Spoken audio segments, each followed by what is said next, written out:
You're tuned in to WODU, the best in college radio. I'm Alex. This is Cup Check, the best sports radio show in the world. No other way to put it than that. So, a lot happened in sports. Lot happened. We got a lot to cover. Mostly football, both college and a little bit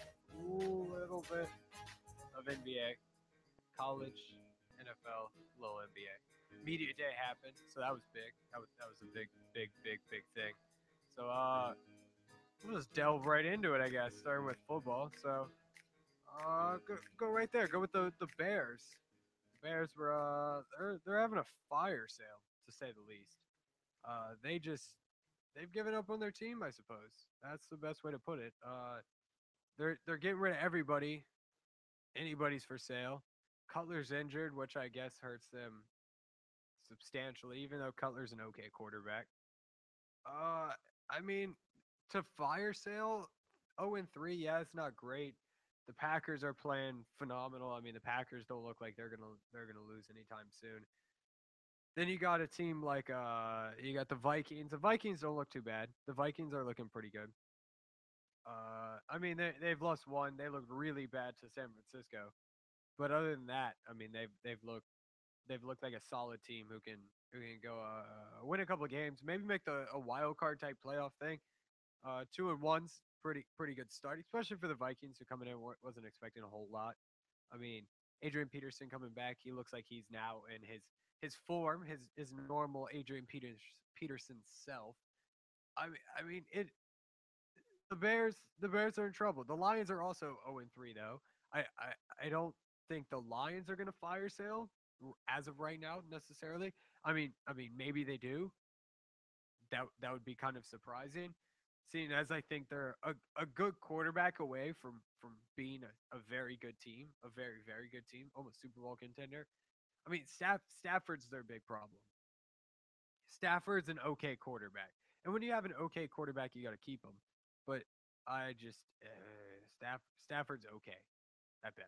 I mean he's not spectacular. He's not gonna to win you the Super Bowl. He's gonna need a lot more help than just what is there. He needs more than that, which shouldn't really be needed. I mean, you look at the teams that Brady or Luck. I mean, Luck's 1-2, but he's still got to win. I mean, you look at a team like that. At some point, you look and say he's not the answer. But I mean, they're 0-3 as well, and they're not fire sailing like the Bears. And the Bears look, granted, the Bears look really bad, not putting up a point against the Seahawks. Seahawks are a good team nonetheless. I mean, they finally got Chancellor back, and then they actually won a game, which is good for any fan of the Lions, Seahawks. But the Bears just haven't been able to really piece it together. I mean, they took a loss to the Packers, but not by too much, 31-23. So, I mean, they were competitive in that. And then the Cardinals just stomped them. But right now, the Cardinals are stomping everybody. So to say that the Bears struggled there, yes and no. The Cardinals are just really good right now and can't be stopped. The Bears then lost to the Seahawks. They got shut out. So to completely fire sale, and what I mean completely fire sale is they like Jared Allen. Jared Allen was one of the best outside linebackers, or not outside linebackers, like defensive ends in the league. I mean, there wasn't another guy that could really compete with him. J.J. Watt now obviously is that guy, but before that, I mean, there was nobody even even on the same planet as Jared Allen, and they just traded him for a sixth round draft pick to the Panthers, who the Panthers just got to steal. I mean that's what nobody's talking about. The Panthers just stole a phenomenal defensive player on that already loaded team. I mean they got. I mean you look at the team; they're 3-0, so they've been playing pretty well. And then you have an all pro defensive end to add on top of that. I mean, the Panthers are trying to win now, and it looks like the Bears are fallen apart quickly. And again, Cutler is the same as Stafford. He's not at that platform. He's not where you would you would expect him to be with the talent he's had.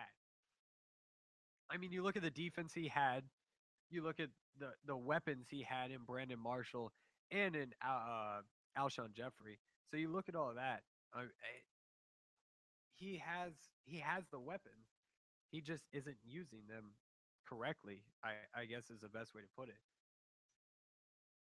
And they're 0-3, and they're ready to get rid of their entire team. I mean, they're literally fire sailing anybody and everybody. I mean, Alshon Jeffrey probably not. Matt Forte probably not.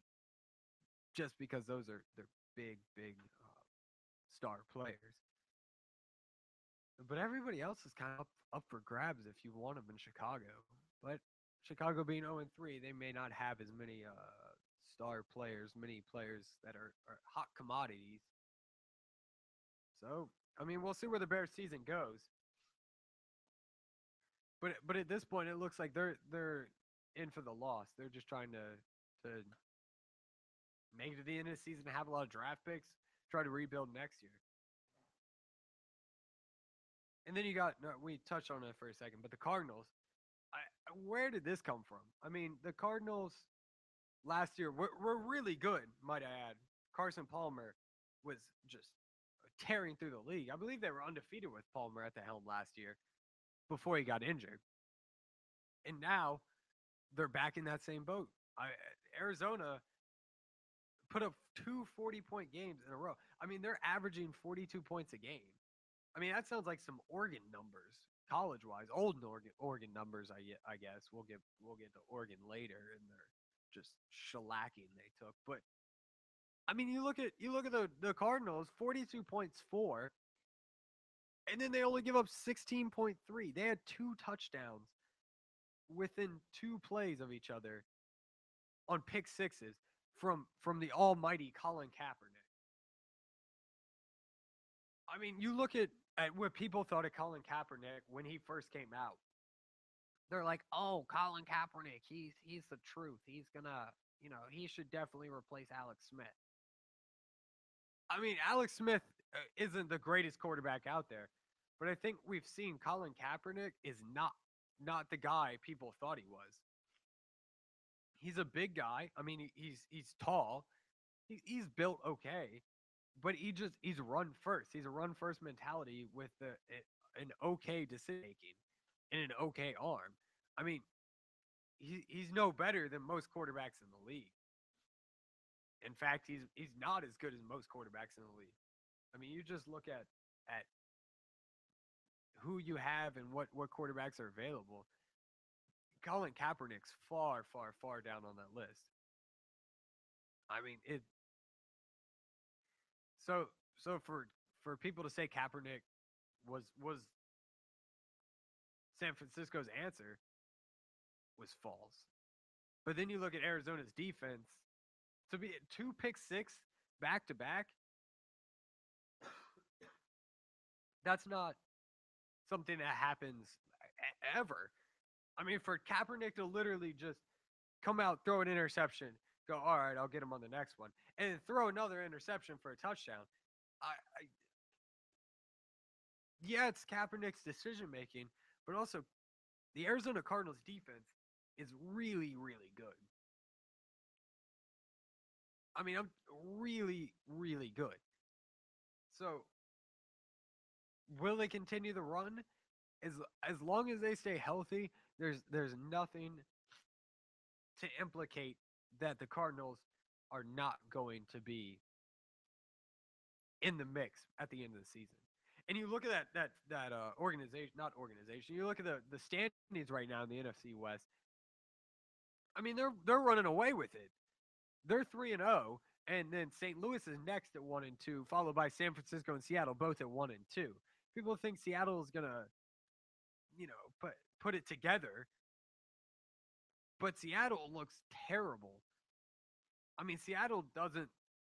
They beat the Bears. They shut out the Bears, but we just talked. The Bears are fire sailing. The Bears have given. I mean, Seattle doesn't look good. The Lions haven't won a game. They'll probably win that. The Bengals look good. The Panthers look good. And then they play the 49ers. That's a win. Cowboys, depending, that's kind of Des Bryant back. Cardinals, Steelers, Vikings, Ravens haven't won a game. Browns. I mean, they're probably gonna win a handful more games. But I Seattle's not gonna catch Arizona. I mean, Seattle's just not at the level that they were last year. I mean, I know fans don't want to hear that of the Cardinals, not Cardinals, of Seattle, but they're struggling. They really are. I mean, not as bad as San Francisco. San Francisco went. I don't know what they tried to do this offseason. I mean, you throw out an amazing coach in Harbaugh. Just nope, he's gone now. You don't have a good quarterback. You don't have a good defense anymore. Your running game looked good the first game, and then it's just been stagnant ever since. And then you got St. Louis who beat Seattle in the first game, and everybody was like, was just going nuts over them. And then they lose to the Redskins, an awful, abysmal team, just terrible. They're not going to catch Arizona. Arizona has a 2-game lead, but really that's a 4-game lead, just because of the division they're in and how far back the teams are. I just don't see the Cardinals really giving it up because they look so potent right now, and they're not playing tough competition in the near future. The Rams, the Lions, the Steelers without Big Ben, the Ravens haven't won a game, the Browns, and then they go to the Seahawks. They could be what, 7-8-0. I mean, they could be 8-0 going to versus Seahawks, 7-1, and that's not a stretch either. I mean, they should be at home. They beat the Rams. On the road, they still beat the Lions. I mean, the Lions have turnover problems as it is. You had a good defense on top of that. The Steelers at Steelers, if Ben was there, that would be a tough game. With Vic at the helm, you never know. I mean, that's a 3 games, so Ben's not projected to be back from 4 to 6. Vic's going to be there. He's going to know the offense a little more, but he's still not going to be ready. Then the Ravens, they haven't won a game, but it's at home. The Ravens will put up a good fight, but I mean, the Ravens look like they've just plummeted. Then the Browns are a joke. They're a dumpster fire. You don't even know who their quarterback is week to week. I mean, Arizona's probably going to go to Seattle, worst record, 7-1. And then they play the Bengals, and then they're back on an easy schedule. I mean, they play Seattle and the Bengals, and they're back to 49ers, Rams, Vikings, Eagles. Maybe at that point the Eagles have figured it out. Maybe. Then the Packers and Seahawks again. Arizona's going to continue this run. How far will it stay undefeated is the only question because Arizona is winning that division. You can put your money on it. You can do whatever you want. Arizona is the king of the NFC West this season. Unless Palmer goes down again, then it changes a little. But right now they just I mean Larry Fitzgerald is having one of the best career seasons so far, and we're 4 games in, 3 games in. Larry, who's stopping Larry Fitzgerald right now? I mean, he was done. People made fun of him for back. People were like, "What is Larry Fitzgerald doing?" Probably no other team wanted this old man. He's proven everybody wrong. I mean, the Cardinals are serious threats to win the Super Bowl. They have a defense and an offense. Most teams now don't have both of those. And we touched Ben. I mean, the Steelers, they're going to struggle. Best case scenario for the Steelers. It's not too many. Best case scenario for the Steelers is Vic goes 500. They're gonna as much as Steeler fans don't want to hear it. I I can't see them getting past the Ravens on a short week with Vic. I mean, people are just ecstatic about Vic. I'm not quite sure. I mean, people on ESPN and all these things. I mean, people think Vic's going to revive his career as a backup, which would be phenomenal as a Steelers fan. Just great.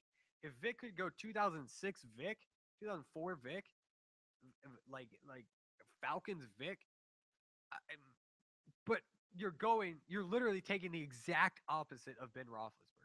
The polar opposite of what Big Ben was is Michael Vick. You couldn't get two different quarterbacks, and that's why the Pittsburgh's in a struggle because you have Ben, a 6 foot six, 250 pound linebacker playing quarterback with a strong arm, right-handed, throwing deep downfield, staying in the pocket, shaking off tackles. That's Ben. That's Ben over here. And then you got Vic over here. 6 foot, 6'1", 6'2", quick left-handed quarterback who scrambles out of the pocket and tries to make things happen. That's not bad.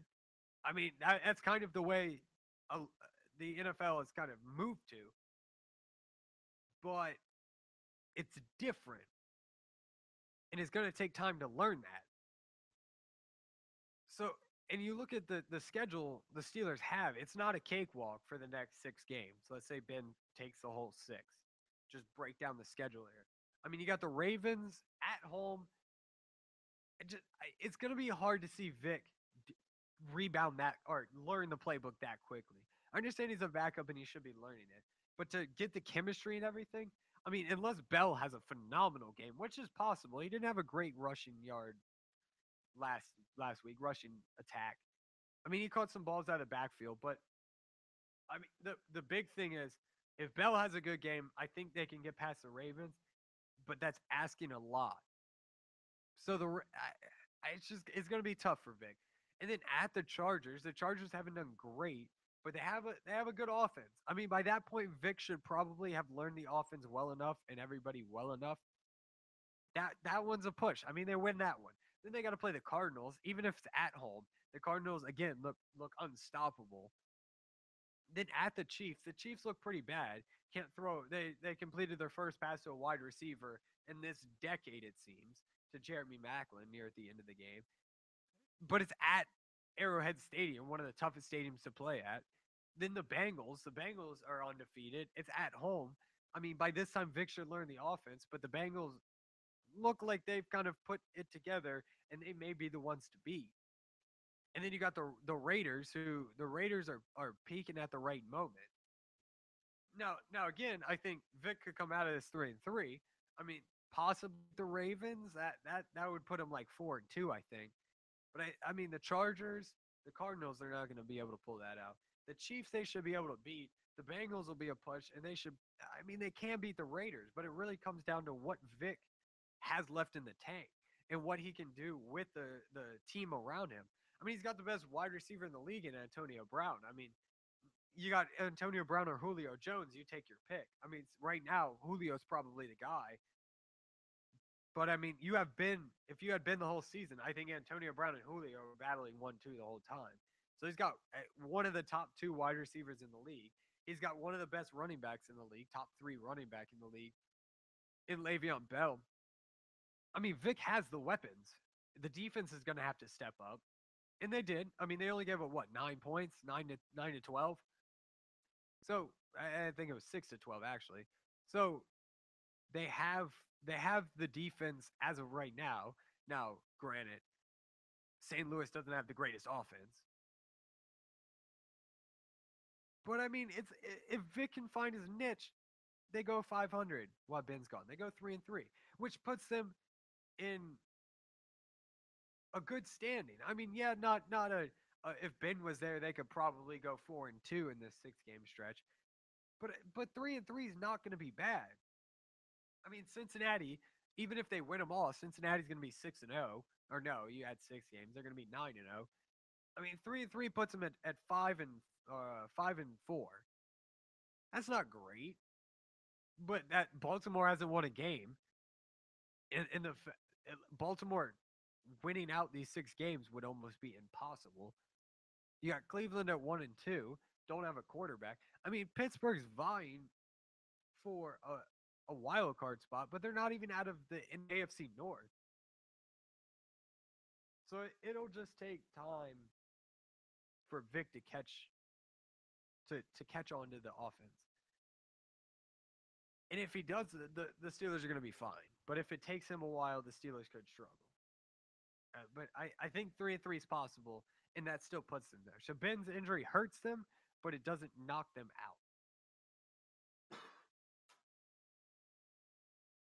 Going from Ben and a mobile quarterback in Vic to a different mobile quarterback in Cam Newton. I mean, you look at Cam Newton. He's been in the league a little while now. Not forever long. I mean, three-ish years, 3-4 years. And Ed Hockley said, or supposedly Ed Hockley said, you're not old enough to get that call. I kind of find that hard to believe because yeah, Hockley may have said something along those lines, like, "Oh, you're not old enough to get the call," but I just does age really play a factor in a call you get? I get seniority and all of that, but if it's a penalty, it's a penalty. It's pretty blatant. I mean, if he didn't call it, he probably wouldn't have called it for anybody. I mean, to say you're not old enough to get that call, I don't quite get that statement from Ed Hockley, but I don't quite get the whole. If Hockley did say that, neither of them are mic'd up, so you can't do but so much. You can only assume. I mean, Cam's been in the league long enough, and his team's 3-0, so it's not a big deal. I mean, he didn't get a call. He's not injured. It's not like he took a helmet to the face and he's knocked out and he's missing the rest of the season. I mean, he'll be fine. I don't get the whole you're not old enough to get that call. Well, how old do you have to be to get that call? To get a call, you gotta be old enough. I mean, what is old enough? You gotta be Peyton Manning. You gotta be 39 to get a call. I mean, he wasn't gonna call it. Just say that wasn't a foul. I just don't get the whole if he did say it because again he may have not said it, but you're not old enough to get that call. I if it's a penalty, you call it. You do your job. If it's not a penalty, you don't call it, and that's that. That's it. There's no other way to go around it. It's either a penalty or it's not a penalty. You call it or you don't call it. There's no age factor. There's no 18 or older gets this call. If you're under 18, you don't get that call. You get the call or you don't. It's a penalty or it's not. So the fact that one of the better refs in the league, I mean Ed Hockley is one of the at least outspoken refs of the league. For him to say that, I'm not quite sure if that's what he said. I can't believe it. I like Cam. I mean, I think Cam may have heard something different, and you saw Cam's reaction as soon as whatever was said was said. He was kind of in shock or like chuckling about it. I just don't see Ed Hockley saying that because he's gonna call it or he's not gonna call it. And it's a split second decision. It's not like the penalty happens and he has time to go. All right, what has this guy done? How old is he? Where did he graduate from college? Okay, what was his GPA? It's a split second decision. Holding, you throw it. You don't go, oh wait, that was number 778. He's a rookie. He doesn't get that call. It's a split second decision. So the old enough comment just I feel like it's kind of the wayside because it makes no sense. There's nothing to say. Oh yeah, that makes sense. It makes no sense that the his age would play a factor in a call he gets or does not get. I mean, people are, oh, well, Brady gets calls. Brady gets calls all the time. It's because he's older. No, Brady gets calls because it's usually a penalty. I mean, Brady's played in the league long enough, and Ed Hockley's seen Brady long enough. He knows kind of what if he gets tapped and he flops, for lack of a better term, or if he gets hit. I mean, Cam's pretty mobile, so Cam was rolling out of the pocket when he got hit, when he wanted whatever foul penalty, whatever he wanted. He was rolling out of the pocket and then went out of bounds. So I mean, most of the time when a quarterback gets a call, it's in the pocket. When a quarterback goes out of the pocket, they become a runner. I mean, still in the backfield is still a quarterback. But usually when a quarterback leaves that tackle box, they start to become a runner, and refs see that. So maybe that was it. Maybe oh, you weren't in the tackle box. That's why you didn't get the call. But that's why Brady gets calls and Manning gets calls, and then Carolina fans, oh, Cam Newton can't get that call, but Brady can. The NFL loves Brady. No, Brady's just in the tackle box, and it was a penalty against Brady or on Brady or Manning or Ben or Flacco, whoever you want to use, in the pocket or it comes down to that. So I'm not saying it was or wasn't a penalty. It's just the old enough thing just doesn't kind of line up right. Something seems off because I can't imagine Ed Hockley would say that. But maybe he did. But we'll never know because nobody was mic'd up. Staying on the quarterback topic, since we're just rolling with quarterback after quarterback after quarterback after. I mean, what else were we talking about? Running backs aren't doing anything this year. I mean, we could talk about the disappointment of Forsett, Hill, any running back minus the guy from Atlanta, Freeman. Other than him, they're all not doing well. Well, we'll stick with quarterbacks because that's what I had written down. So we're gonna go with that one. We're gonna stick with that. We're gonna stay on script. Staying with quarterbacks, the Ravens 0-3 just look terrible. I mean that there's no other. The Ravens look terrible.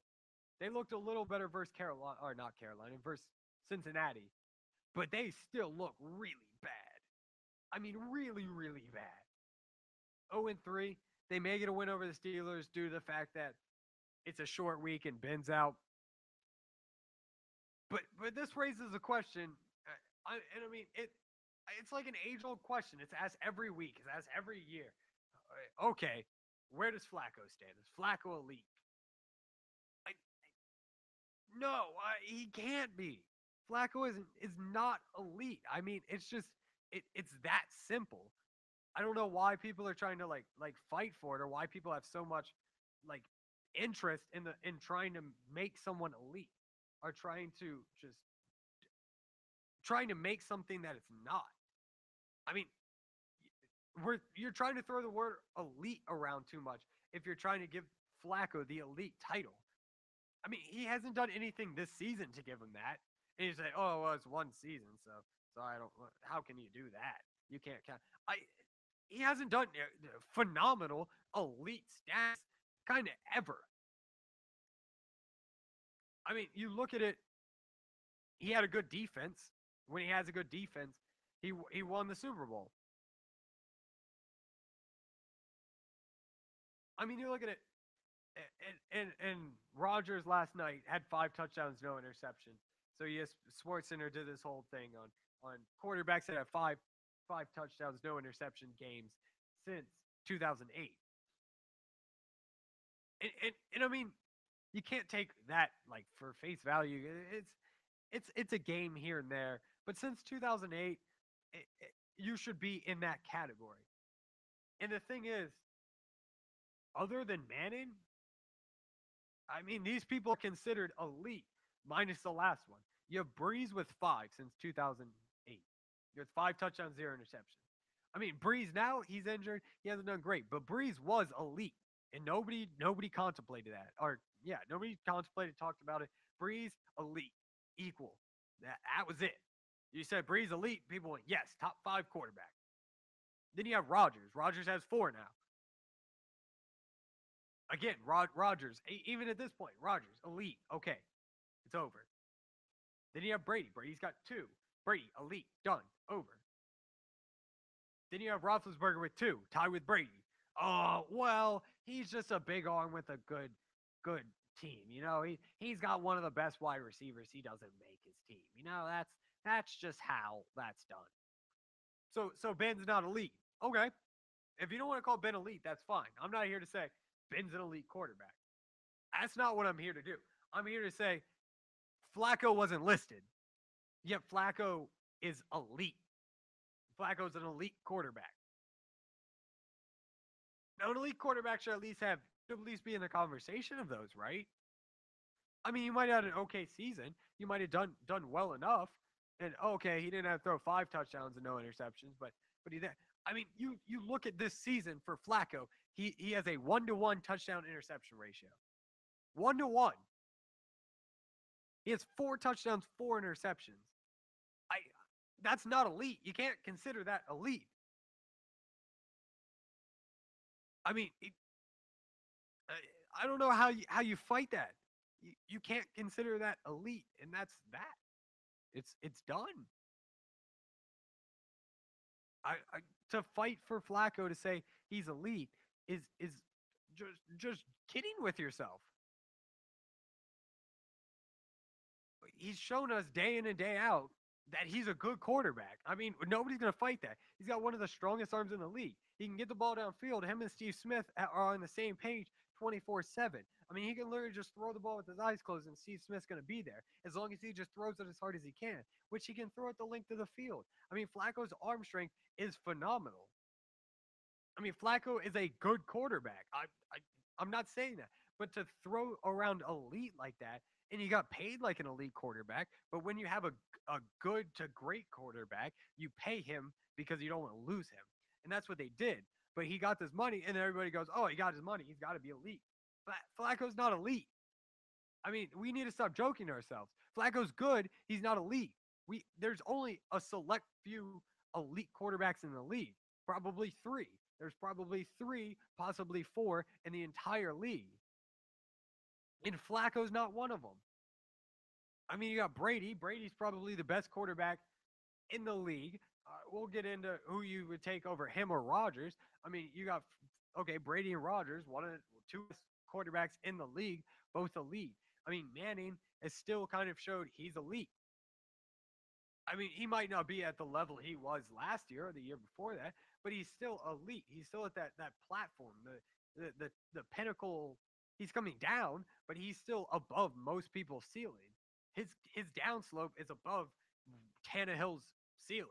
That's just the way it works. It's above Stafford's ceiling. It's above Flacco. Flacco's ceiling is about where Manning's down comes. Okay, he's a good quarterback. I mean, there's like two. There's two elite quarterbacks, unless you want to count Manning. Manning could be an elite quarterback. Peyton, not Eli. Flacco's not elite. He makes elite money. He's not an elite quarterback. And by now, you think people would see that. But if this is what it takes, a bad season to just end all conversation about it, although we'll probably talk about it next week because we'll have a good game versus the banged up Steelers, and people will go, see, elite. He had 3 touchdowns, 1 interception. They win. Elite. When he's not. You're joking with yourself. He's not elite. But that's that. I mean, I can't harp on that but so much. Because again, it'll probably come up later in the season when he has a good game and people are back to talking he's elite. But you know where he is. You know where everybody stands. He's not elite. He's not an elite quarterback. Break down the numbers. He's not elite. Sticking with the NFL still. NFL's taking up the whole show. I know. Hogging it. But hey, gotta love the NFL. Welker, Wes Welker. You remember him? Little short kid playing for the Patriots, one of the best Patriots receivers. Yeah. Well, he didn't have a team. So the Giants are like, hey, come over here and try out for us. That's a good fit. I mean, you got Odell Beckham Jr., one of the best receivers in the league. If again, Julio, Brown, and then probably Odell. Cruz is coming back this week. What he does, I think he's gonna do all right. I mean, everybody's gonna give the kind of attention to Odell Beckham Jr. I think Cruz is gonna have a couple good catches. I don't see why he wouldn't. I think Cruz is gonna actually do pretty well. And then if you could throw Welker in there, Welker was a top receiver in the league. He was always underrated because he was short. He wasn't the quickest. He wasn't the tallest. He wasn't the best at catching, but he just happened to be there all the time. I mean that's it. Welker. So you have Welker as your third with Victor Cruz and Odell Beckham Jr. I mean, receiving core wise, that would be phenomenal for the Giants. Just phenomenal. And if they could finally get a rushing game, back to disappointing running backs, throw Rashard Jennings on that list because he belongs there. I that's a really really good offense, and their defensive line is getting there, and their defense is getting there. Yeah, they're going to deal with a couple injuries here or there, but let me tell you, they go out and get Welker. Yeah, it's their year. I mean, they got the whole 4 year thing. We win it every 4 years versus the Patriots, and the Patriots look like they're going to get there. Just the idea of Welker there as well. Yes, Eli's not as good as Peyton was, or as long time uh, Brady. He's still a good quarterback who can get him the ball. You have three threats like that in the pass game in a league where you have to pass the ball to win. They're going to be hard to stop. They're going to be hard to stop on defense. You're going to have three good cornerbacks because those three guys can flat out play. And I hit on it, but I would take Brady. But it's a question that's out there. And I'll tell you why I'll take Brady. But if you had one game, you had to win one game, who would you take? If you had to win one football game and you had to have one quarterback, and it's the quarterback, not the team. So don't Brady doesn't have the receivers, but he's got Gronk. He's got it's obviously Brady. He's got Gronk. Just the quarterback, and he put him on the Panthers or something. I don't know. You put him on a different team. Who would you take? And I think this is easier than people want it to be. I think it's overthought. I mean, Rodgers is a phenomenal quarterback. He's an elite quarterback. There's an elite quarterback, Rodgers. He's an elite quarterback.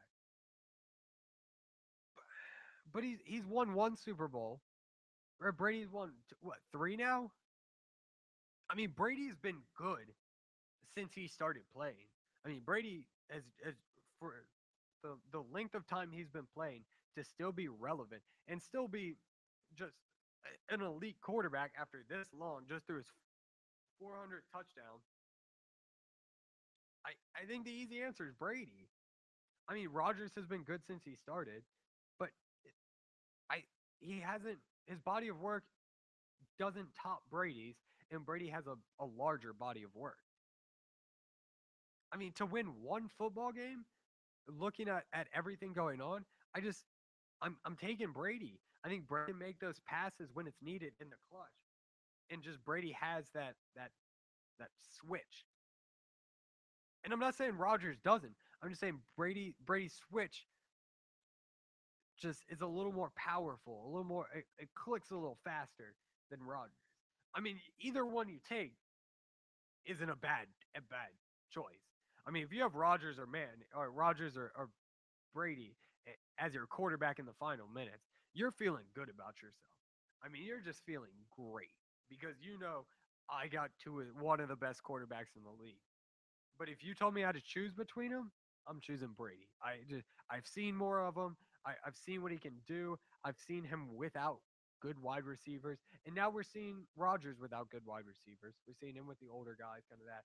But I mean, Brady's kind of whole career, he's had either banged up receivers or kind of guys nobody wanted. I mean, you look at Welker; he's not even on a team now. Yet he was Brady's favorite option. So I'm I'm gonna take Brady. I think it's overthought a little bit. I think Brady's an easy choice, but maybe somebody who would take Rodgers would say Rodgers is an easy choice. It's one game. Rodgers can do it. But my personal thing is I just think Brady's one of the best quarterbacks to ever play. And Rodgers will be there, but I think right now with the body of work that Brady has shown us, it's hard to choose. And we mentioned it. The Chiefs scored a rushing touchdown or passing touchdown to a wide receiver. I mean, it literally it's been a year and a half now, something like that. I mean, it became a joke. Like, hey, don't throw it to a wide receiver. Jeremy Macklin, I think Kelsey's open. Hit him. Charles on his screen this time. Hit him. It became a joke. I mean, it literally took this long into this season, the third game, to get your first one when you had a top wide receiver in Macklin last year. I mean, Macklin was one of the best receivers in the league last year. And you're telling me he only got 2 targets at the first half. And you're telling me he didn't have a touchdown? You couldn't throw a touchdown his way? It became a joke. But they got one, finally. Finally. And last thing in NFL, I thought this was mind boggling. So take a minute, think about what division sells the most jerseys. So think of the AFC. You got it's broken down in. I'll give you the what 5. So in no order, the NFC East, the AFC East, the AFC North, the NFC North, and the NFC South. So out of those 5, take a minute, write them down. Like order of jersey sales. Who do you think sells the most jerseys as a division? Are you writing that down? You calculating? And this is this season. Last NFC South 9%, NFC North 10%, AFC East 15%, NFC East 19%, AFC North 22%. So the Cleveland Browns, the Pittsburgh Steelers, the Baltimore Ravens, and the Cincinnati Bengals sell the most jerseys combined. But then, so between those 4 teams, who sells the most jerseys? I mean, it's got to be what, Baltimore or Pittsburgh, right? I mean, huge football fans. I mean, they live for football. It's Cleveland. Cleveland sells more jerseys than the Giants or in Philadelphia put together, or New England and Buffalo put together. Cleveland sells more jerseys than the entire NFC North, NFC South. All of the teams combined, Cleveland sells more jerseys than that. Cleveland. Out of the top 10 jerseys sold, they have the first one at Joe Hayden.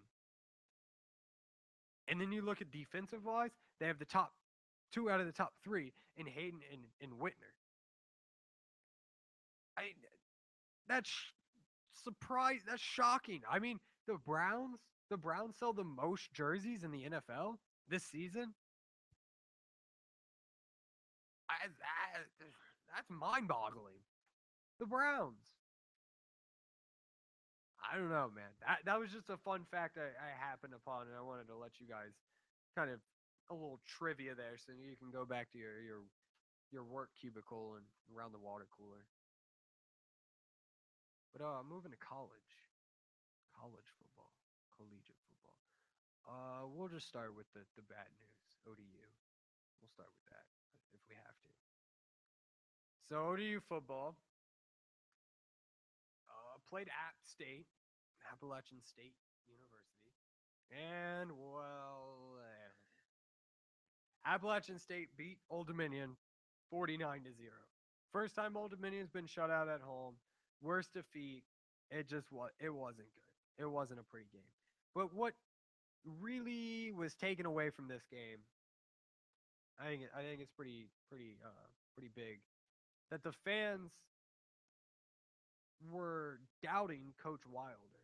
And like not like that was a bad call. Like I mean they were all out. Coach Wilder doesn't know what he's doing. Like that level. Like way on Bobby Wilder. And he said it doesn't affect him, but as an Old Dominion fan, you can't compare what they have now to what they had in the past. I mean, you had an NFL quarterback because Heineke's in the NFL now. You had an NFL quarterback. Now you have Bentley, a true freshman, a guy who's played now what 4 games, 3 games. I mean, Old Dominion's 2-2, which with a guy again, a true freshman at the helm. That's not bad. Bentley will be good, but you just have to give him some time. He's young. He threw his first 2 interceptions this game. I mean, he held onto the ball well. The only thing I have a minor problem with ever with Coach Wilder was against NC State. Not even this game. I mean, this game, it is what it is. When you're losing that big, you just kind of you let it go. You don't heckle the coach. I mean, that's just a bad loss all around. I mean, one play call isn't going to change 49-0.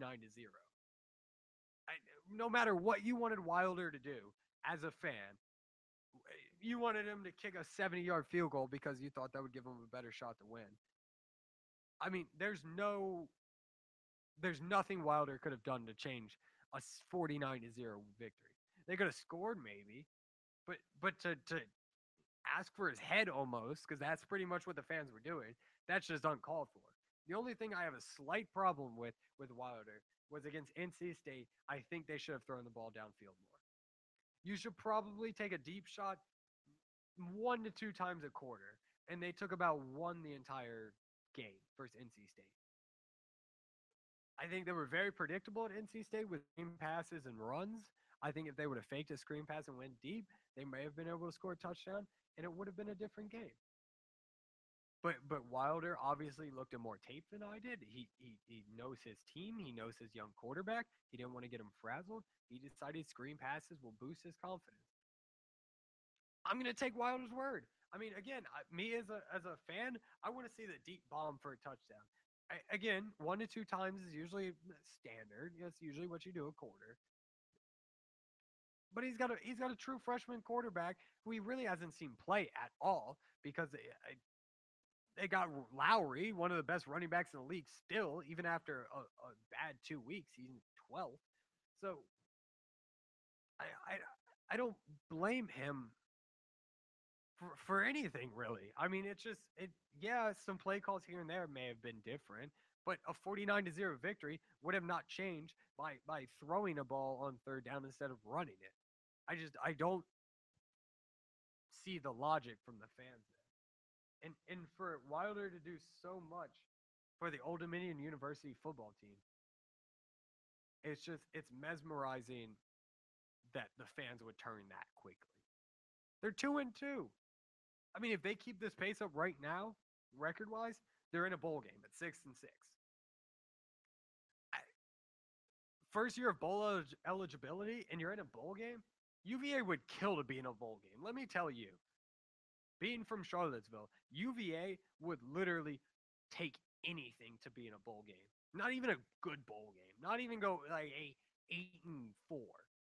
I'm saying a 6-6 season, UVA would throw a party.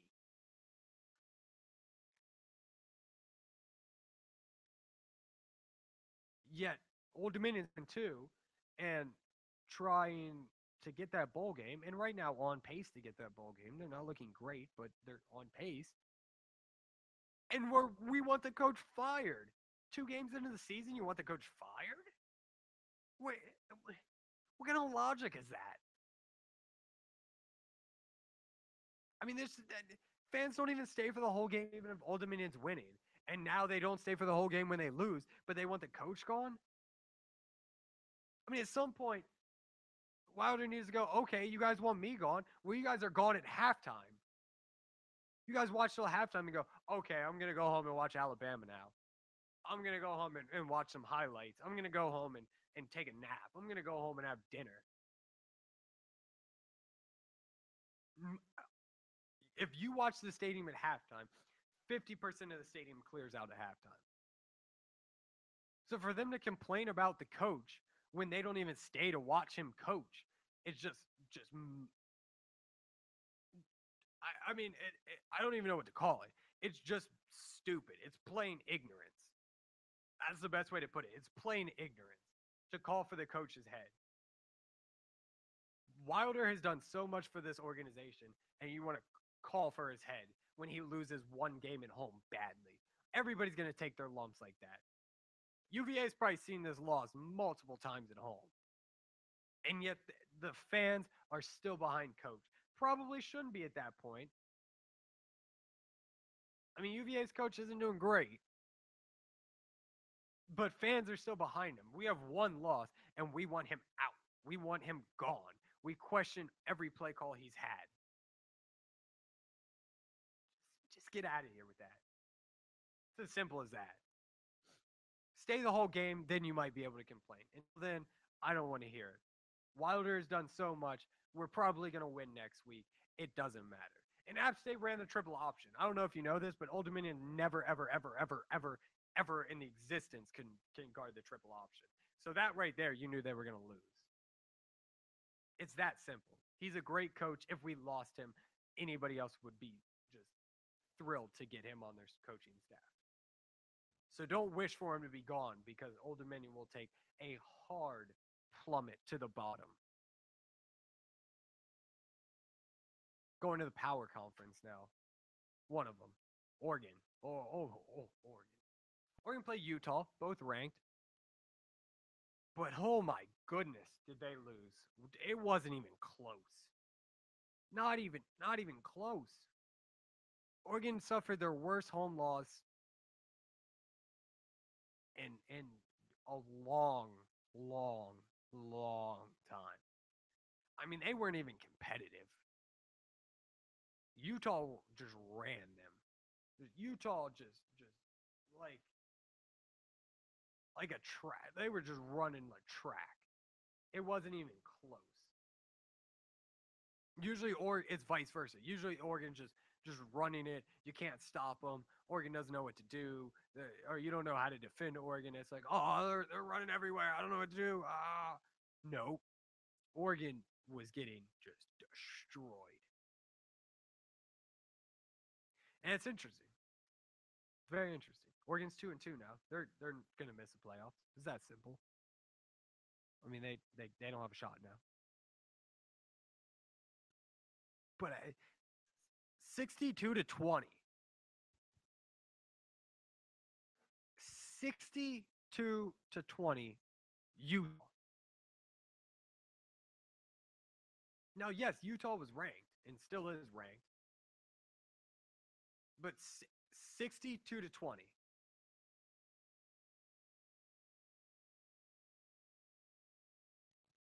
An Oregon team was held to 20 is another big talking point. Oregon puts up 100 points like it's nothing. And I mean, that just, Utah just jumped, just win. They jumped to 10th. I mean, now they're just behind teams like Ohio State, Michigan State, Ole Miss, TCU, Baylor, Notre Dame, UCLA, Georgia, and LSU. All phenomenal power teams.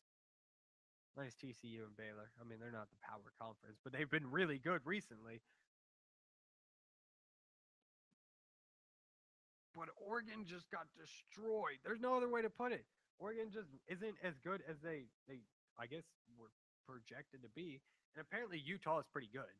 And you look at Utah's schedule, it may hurt them.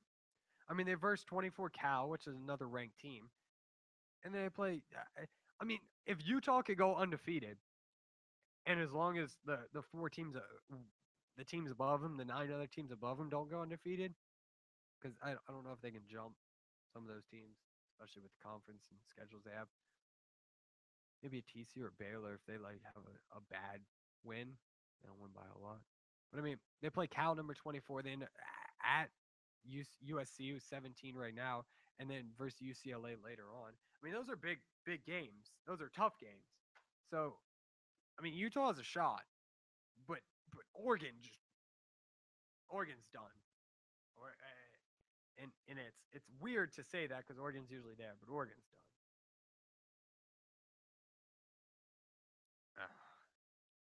So that's you got LSU. They're running back. Fournette. That's how I'm gonna say it. Just I the thing is Fournette is probably one of the few backs in a while that looks like he could be a beast. He looks like he's the next Adrian Peterson. I mean, that's the only way to put it. He looks like a number 1 overall pick. At this point, you don't take running backs number 1 overall. That's just not what you do. You know, that's just not a thing anymore. You take a quarterback. But just the way he is, just running through teams, literally running through them, over top of them, throwing them off of him. I If a team took him number one, I don't know who the worst team's going to be. I don't know who's going to have that. But I mean, you look at some of the teams that are bad right now, they don't really have a running back. If they took him number one overall and decided we're going to build an offensive line and power run and have a good defense, we're going to have an okay quarterback, we're going to have a pretty good offensive line, and then we're going to stack our defense, and we're just going to power run down your throat. Get back to old school football and slow the game down. If they can slow the game down enough to the pace they want, I think this dude could be a stud in the NFL. Maybe not Adrian Peterson level, because Peterson's just up here. Peterson's arguably best running back to ever play. I mean, this year off really hurt him and hurt that bid for that. But arguably one of the best running backs ever play. But I think he can be close. This guy, Fournette, he's gonna be a stud. He's gonna be that guy. But that's all I got. It's 3 o'clock. Your workday's almost over. Hey. Then you gotta sit in traffic. But I'll be back Thursday. I know I keep saying Thursday, but I'm actually gonna be here Thursday. I know. Shocking. 2 hours Thursday. Have a long show. You have to deal with me longer. Until you get off. 4. You get off at 4, right? Maybe 5. Maybe you got an extra hour. Okay. This is Cup Check. The best sports radio show in the world. I'm Alex. And we're on WODU. WODU? The best. The greatest. The best. In college radio. Have a good one. I'll see you Thursday. Pick 'em. Anything else? Fantasy. Daily King. We got regular, daily King, draft King, whatever you want to call it. We got everything. But until then, don't listen to a sports radio show. Don't do it. Just don't. Unless it's another WOD. I help those guys out, so I guess he can. But no, mine's the best. Again, Cup Check.